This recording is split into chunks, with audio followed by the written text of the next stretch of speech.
ಸ್ನಾನವನ್ನು ಮಾಡಿ ನಂತರ ನೀವು ಪ್ರಸಾದವನ್ನು ಊಟ ಮಾಡುವಂಥದ್ದು ಸಹಿತ ಇವತ್ತು ಭಾಳಷ್ಟು ಒಳಿತು. ಸಿಂಹರಾಶಿಯವರಿಗೆ ಸಾಕಷ್ಟು ಅನುಕೂಲತೆಗಳು ಸಹಿತ ಇವತ್ತು ನೀವು ಕಾಣಬಹುದು. ಆದರೆ ಸರಿಸುಮಾರು ಸಂಜೆ ಸೂರ್ಯಾಸ್ತಮ ಕಾಲ, ಚಂದ್ರ ಉದಯಿಸ್ತಕ್ಕಂಥ ಕಾಲ, ಈ ಸಮಯದಲ್ಲಿ ಸಾಧ್ಯವಾದರೆ ಕಪ್ಪು ಬಣ್ಣದ ಆಕಳನ್ನು ಮುಟ್ಟಿ ನಮಸ್ಕಾರ ಮಾಡೋದ್ರಿಂದ ಆರ್ಥಿಕ ಪರಿಸ್ಥಿತಿ ಅಭಿವೃದ್ಧಿ ಆಗುವಂತಹ ಸಾಂದ್ರತೆಗಳು ಬಹಳಷ್ಟು ಇರುತ್ತೆ. ಮನಸ್ಸಿಗಿಷ್ಟು ಶಾಂತಿ ನೆಮ್ಮದಿ ಸಿಗುತ್ತೆ. ಇನ್ನು ಕನ್ಯಾ ರಾಶಿ. ಕನ್ಯಾ ರಾಶಿಯಲ್ಲಿರ್ತಕ್ಕಂಥವ್ರು, ರಾಶಿಫಲದಲ್ಲಿ ಕನ್ಯಾ ರಾಶಿಯವರಿಗೆ ದುರ್ಗಾ ಗಣಪತಿಯ ಪ್ರಾರ್ಥನೆ ಜೊತೆಗೆ ಮನಸ್ಸಿಗಿಷ್ಟು ಶಾಂತಿಗೋಸ್ಕರ ಸಾಧ್ಯವಾದರೆ ಬನ್ನಿ ವೃಕ್ಷವನ್ನು ಮುಟ್ಟಿ ನಮಸ್ಕಾರ ಮಾಡತಕ್ಕಂಥದ್ದು ಭಾಳಷ್ಟು ಒಳಿತು. ಬನ್ನಿ ವೃಕ್ಷ ಅಥವಾ ಅರ್ಜುನ ವೃಕ್ಷ ಅಂತ ಹೇಳ್ತಾರೆ.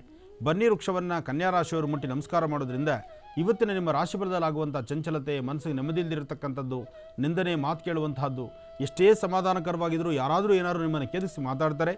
ಆ ಮಾತಿಗೆ ಪ್ರತ್ಯುತ್ತರವಾಗಿ ನೀವೇನಾದರೂ ಒಂದು ಮಾತಾಡ್ತೀರಿ, ಅದು ವ್ಯಾಜ್ಯಕ್ಕೆ ತಿರ್ಕೊಳ್ಳುತ್ತೆ. ಸಾಧ್ಯವಾದಷ್ಟು ಕನ್ಯಾ ರಾಶಿಯವರು ಮೌನದಲ್ಲಿದ್ದು ನಿಮ್ಮ ಕೆಲಸಗಳನ್ನು ಸಾಧನೆ ಮಾಡಿಕೊಳ್ಳಿ. ಸಾಧ್ಯವಾದರೆ ನಿಮ್ಮ ಇಷ್ಟದೇವರ ಆರಾಧನೆ ಮಾಡಿ, ಮನೆ ದೇವರ ಪ್ರಾರ್ಥನೆ ಮಾಡಿ, ಹಿರಿಯರ ಆಶೀರ್ವಾದದೊಂದಿಗೆ ಮಾಡುವಂತಹ ಕೈಂಕರ್ಯಗಳನ್ನು ಸಮಾಧಾನ ರೀತಿ ಎಷ್ಟು ಸಾಧ್ಯವೋ ಅಷ್ಟು ಮಾತ್ರ ಮಾಡಿ ದಬಾಯಿಸಿ ಮುಂದಕ್ಕೆ ಹೋಗಿ ನೋವು ಪಡುವಂಥದ್ದು ಬೇಡ. ಇವತ್ತು ಮಾಡುವಂಥ ಕಾಯಕವನ್ನು ಒಂದು ದಿನದ ಮಟ್ಟಿಗೆ ಮುಂದೂಡಿದ್ರೂ ಪರವಾಗಿಲ್ಲ, ಭಾಳ ಯೋಚನೆ ಮಾಡಿ ಸಮಾಧಾನದಿಂದ ವರ್ತನೆ ಮಾಡಿ ಅನುಕೂಲವನ್ನು ಸಿದ್ಧಪಡಿಸ್ಕೊಳ್ಳಿ. ಇನ್ನು ತುಲಾರಾಶಿ. ತುಲಾರಾಶಿಯಲ್ಲಿರ್ತಕ್ಕಂಥವರು ಸಾಕಷ್ಟು ಆಧಾರಗಳನ್ನು, ಸಾಕಷ್ಟು ಸಿದ್ಧಿಗಳನ್ನು ಹಾಗೂ ಇವತ್ತಿನ ದಿವಸ ನೀವು ಅಂದುಕೊಂಡಂಥ ಕೆಲಸ ಕಾರ್ಯಗಳನ್ನು ಸಿದ್ಧಿಪಡಿಸ್ಕೊಳ್ತೀರಿ. ಹಾಗೆ ಹೃದಯಕ್ಕೆ ಸಂಬಂಧಪಟ್ಟಂಥ ಸಮಸ್ಯೆಗಳು, ಅಂದರೆ ಇವತ್ತು ಎದೇನೋ ಕಾಣಿಸ್ಕೊಳ್ತಕ್ಕಂಥದ್ದಾಗಲಿ, ಗ್ಯಾಸ್ಟ್ರಿಕ್ ಸಮಸ್ಯೆ ಆಗಲಿ, ಅಥವಾ ನಿಮ್ಮ ನರನಾಡಿಗಳಲ್ಲಿ ಸಮಸ್ಯೆಗಳಾಗುವಂಥದ್ದು, ಹತ್ತೆಜ್ಜೆ ಮುಂದೆ ನಡೀಲಿಕ್ಕಾಗದಿರ ಆಗುವಂಥದ್ದು, ಇಂಥ ಸಣ್ಣ ಪುಟ್ಟ ಸಮಸ್ಯೆಗಳು.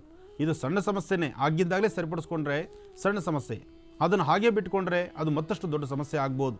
ಅದರಿಂದ ತುಲಾರಾಶಿಗೆ ಸಂಬಂಧಪಟ್ಟವರು ಇವತ್ತು ಆರೋಗ್ಯಕ್ಕೆ ಸಂಬಂಧಪಟ್ಟಂಥ ಯಾವುದೇ ಸಮಸ್ಯೆಗಳು ಬಂದರೂ ಆಗಿಂದಾಗಲೇ ಅದನ್ನು ಬಗೆಹರಿಸ್ಕೊಳ್ತಕ್ಕಂಥದ್ರ ಬಗ್ಗೆ ನಿಮ್ಮ ಚಿಂತನೆ ಇರಲಿ. ಹಾಗೆ ತುಲಾರಾಶಿಯಲ್ಲಿರ್ತಕ್ಕಂಥವರು ಆರ್ಥಿಕ ಪರಿಸ್ಥಿತಿ, ಹಣಕಾಸಿನ ವಿಚಾರದಲ್ಲಿ ಇವತ್ತು ಯಾವುದೇ ಲೇವಾದೇವಿ ಮಾಡಿದ್ರೂ ಕೊಟ್ಟು ತೆಗೆದುಕೊಳ್ಳುವಂಥದ್ದು. ನೀವು ಮತ್ತೊಬ್ಬರ ಬಳಿ ನಿಮ್ಮಲ್ಲಿರ್ತಕ್ಕಂಥ ವಸ್ತುಗಳನ್ನು ಜವಾಬ್ದಾರಿ ಇನ್ನೊಬ್ಬರು ಕೊಟ್ಟು ಇಟ್ಕೊಳ್ಳಿ ಅಂತ ಹೇಳ್ತಕ್ಕಂಥದ್ದಾಗಲಿ, ಅಥವಾ ಮತ್ತೊಬ್ಬರ ವಸ್ತುಗಳನ್ನು ನೀವು ಜವಾಬ್ದಾರಿ ಕಾಪಾಡ್ತೀನಿ ಕೊಡಿ ಅಂತಾಗಲಿ, ಈ ಪ್ರಕಾರವಾದಂಥ ಏನು ಕೊಟ್ಟು ತೆಗೆದುಕೊಳ್ಳುವಂಥ ವ್ಯವಹಾರ ಇದ್ದರೂ ಭಾಳ ಕಷ್ಟ ಇದೆ. ಜೋಪಾನ, ಎಚ್ಚರ ಇರಲಿ. ಜೊತೆಗೆ ಇವತ್ತು ಬೇಕೇ ಬೇಕು, ಮಾಡಲೇಬೇಕಿಂತ ಕೆಲಸ ಅಂದರೆ ಅದು ನಿಮ್ಮ ಹಣೆ ಬರ. ಏನೇ ಆದರೂ ತೊಂದರೆ ಅಂತೂ ಕಟ್ಟಿಟ್ಟು ಬುದ್ಧಿ, ಜೋಪಾನ. ಇವತ್ತು ಮಾಡುವ ಪ್ರತಿಯೊಂದು ಕೆಲಸವೂ ತುಲಾರಾಶಿಯವರು ಭಗವಂತನ ಪ್ರಾರ್ಥನೆ ಮಾಡಿ ಶನೈಶ್ಚರನ ಆರಾಧನೆ ಮಾಡಿಕೊಂಡು ಮುನ್ನಡಿತಕ್ಕಂಥದ್ದು ಭಾಳಷ್ಟು ಸೂಕ್ತ. ಇನ್ನು ವೃಶ್ಚಿಕ ರಾಶಿ. ವೃಶ್ಚಿಕ ರಾಶಿಯಲ್ಲಿರ್ತಕ್ಕಂಥವ್ರು ರಾಶಿ ನಕ್ಷತ್ರಚಾರ ಪ್ರಕಾರ ಆರೋಗ್ಯದಲ್ಲಿ ಸ್ವಲ್ಪ ಮಟ್ಟಿಗೆ ಚೇತರಿಸ್ಕೊಳ್ಬೇಕಾದ್ರೆ ಸುಬ್ರಹ್ಮಣ್ಯೇಶ್ವರನ ಪ್ರಾರ್ಥನೆ ಬೇಕು. ಚರ್ಮಕ್ಕೆ ಸಂಬಂಧಪಟ್ಟಂಗೆ, ರಕ್ತಕ್ಕೆ ಸಂಬಂಧಪಟ್ಟಂಗೆ, ನರನಾಡಿಗಳಲ್ಲಿ ಸಂಬಂಧಪಟ್ಟಂಥ ಸಮಸ್ಯೆಗಳೆಂಬತಕ್ಕಂಥದ್ದು ಸಾಕಷ್ಟು ಬಾಧಿಸುತ್ತೆ. ಇದಕ್ಕಾಗಿ ಧನ್ವಂತರಿ ಮಹಾವಿಷ್ಣುವನ್ನ ಪ್ರಾರ್ಥನೆ ಮಾಡಿ, ಸಾಧ್ಯವಾದಷ್ಟು ಗಿಡಮೂಲಿಕೆಗಳು, ಆಯುರ್ವೇದಿಕ್ ಸಂಬಂಧಪಟ್ಟ ಔಷಧಿಗಳ ಬಗ್ಗೆ ಗಮನಿಸಿ. ಜೊತೆಗೆ ಮುಂದೊಂದು ದಿವಸ ಆಯುರ್ವೇದಿಕಲ್ಲಿ ಬರ್ತಕ್ಕಂಥ ಔಷಧಿಗಳೇ ಸಾಕಷ್ಟು ಇರುತ್ತೆ. ಆದರೆ ಹಿಂದಿನ ಪರಂಪರೆ ಮುಂದಾಗುವಂತಹದ್ದು, ಈಗ ನೀವು ನಿಮ್ಮ ದೇಹದ ಆರೋಗ್ಯ ಪರಿಸ್ಥಿತಿಯನ್ನು ಸರಿಪಡಿಸ್ಕೊಳ್ಳೋಕ್ಕೆ ಬೇಕಾಗಿರ್ತಕ್ಕಂಥ ಔಷಧಿ ಕ್ರಮಗಳನ್ನು ಸರಿಯಾದಂಥ ವೈದ್ಯರ ಸಲಹೆ ತೆಗೆದುಕೊಳ್ಳಿ. ಆರೋಗ್ಯದಲ್ಲಿ ಸಾಕಷ್ಟು ವ್ಯತ್ಯಾಸ ಕಂಡು ಬರ್ತಿದೆ. ಜೋಪಾನ, ಎಚ್ಚರ ಇರಲಿ. ಹಾಗೆ ನಿಮ್ಮ ಮನೆ ದೇವರ ಪ್ರಾರ್ಥನೆ ಮಾಡಿ, ಸಾಧ್ಯವಾದರೆ ಇವತ್ತಿನ ದಿವಸ ಪಕ್ಷಿಗಳಿಗೆ, ಹಾರುವಂತಹ ಪಕ್ಷಿಗಳಿಗೆ ನಿಮ್ಮ ಕೈಯಿಂದ ಒಂದಿಷ್ಟು ಪದಾರ್ಥಗಳನ್ನು ಹಾಕಿ ಪಕ್ಷಿಗಳ ಆಹಾರವನ್ನು ತಿಂದಿದ್ದೆ ಆದರೆ ನಿಮ್ಮ ಆರೋಗ್ಯದಲ್ಲೂ ಸುಧಾರಣೆ ಕಾಣುತ್ತೆ. ಒಳ್ಳೆಯದಾಗಿ.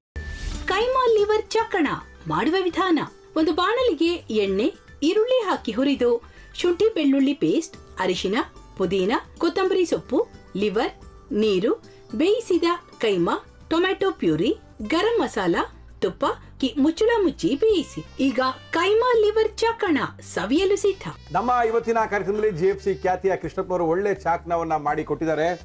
ಹೆಂಗಿದೆ ಅಂತ ಎಲ್ಲ ಹೇಳಕ್ಕಾಗಲ್ಲ, ನೀವು ಮಾಡ್ಕೊಂಡ್ರೆ.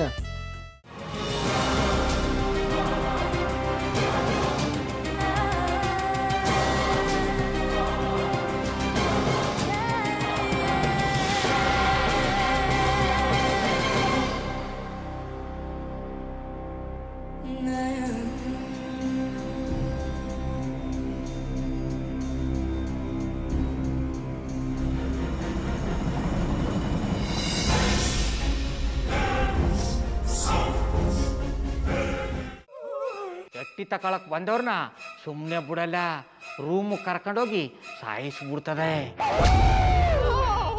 ರೂಮಿಗೆ ಕರ್ಕೊಂಡೋಗಿ ಯಾಕೆ ಸಾಯಿಸ್ತಾಳೆ?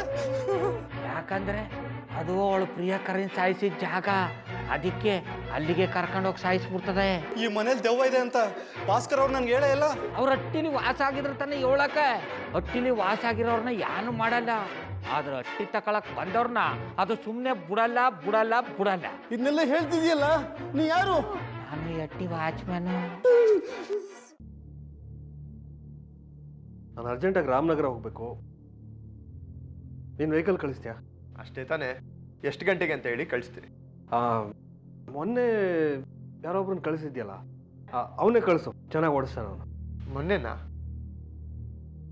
ಹಾ, ಶಿವು ಇರಬೇಕು. ಹಾಂ, ಅವನೇ. ಅಯ್ಯೋ, ಅವ್ನು ನಿನ್ನೆಯಿಂದ ಕೆಲಸಕ್ಕೆ ಬಂದಿಲ್ಲ. ಫೋನ್ ಮಾಡಿದ್ರೆ ರಿಸೀವ್ ಮಾಡ್ತಿಲ್ಲ.